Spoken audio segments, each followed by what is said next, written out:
السلام علیکم ورحمۃ اللہ دوستو اور شاہنواز. وعلیکم السلام ورحمۃ اللہ دوستو. ماما بخار پیشا.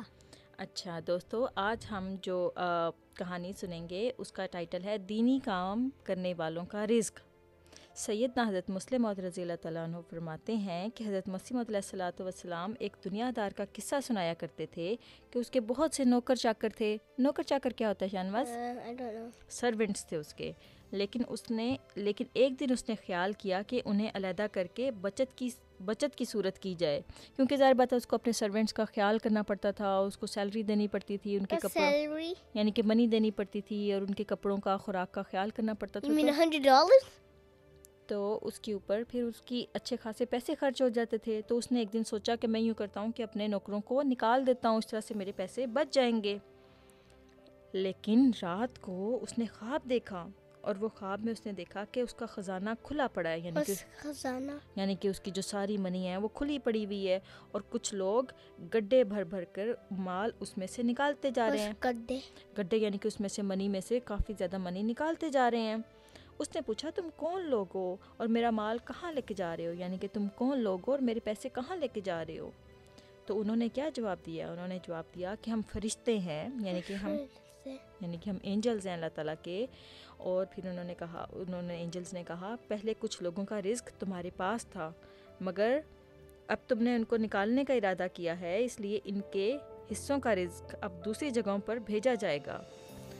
تو رزق ہر ایک کا خدا تعالیٰ کی طرف سے آتا ہے, اور جب عام حالات میں یہ ہے تو خدا تعالیٰ کے دین کا کام کرنے والے کیوں اپنا رزق ساتھ نہ لائیں گے؟ کون ہے جو خدا تعالیٰ کا بندہ کہلائے اور پھر خدا تعالیٰ اسے فاقے سے مرنے دے؟ از خطاب مجلس شورا 1938. تو یہ تھی آج کی چھوٹی سی کہانی. مجھے بتاؤ شاہنواز, آج آپ نے کیا سیکھا ہے؟ میں نے سیکھ لیا ہے کبھی آپ کو آپ کے فرینڈس کبھی نہیں بیچنا ہے.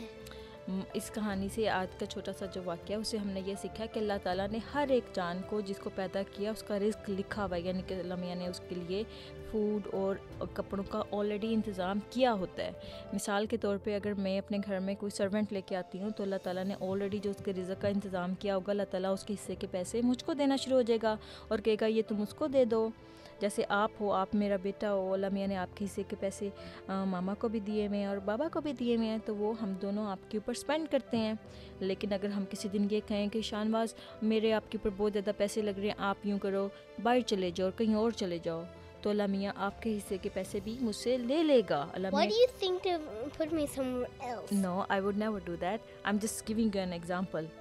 کہ اگر ایسا ہو تو اللہ میاں نے آپ کے حصے کے جو ماما کو اور بابا کو پیسے دیے ہوئے ہیں, اللہ میاں وہ بھی پھر ہم سے لے لے گا, کہے گا کہ تم نے اس بچے کو ایسے ہوم لیس کیا تو مجھ کو اس کے حصے کے سارے کی ساری منی بھی دو اور فوڈ بھی دو اور کپڑے بھی دو, ایوری تھنگ پھر جو اس کے حصے کی ہے وہ اللہ میاں کے اینجلز جو ہیں وہ مجھ سے لے لیں گے.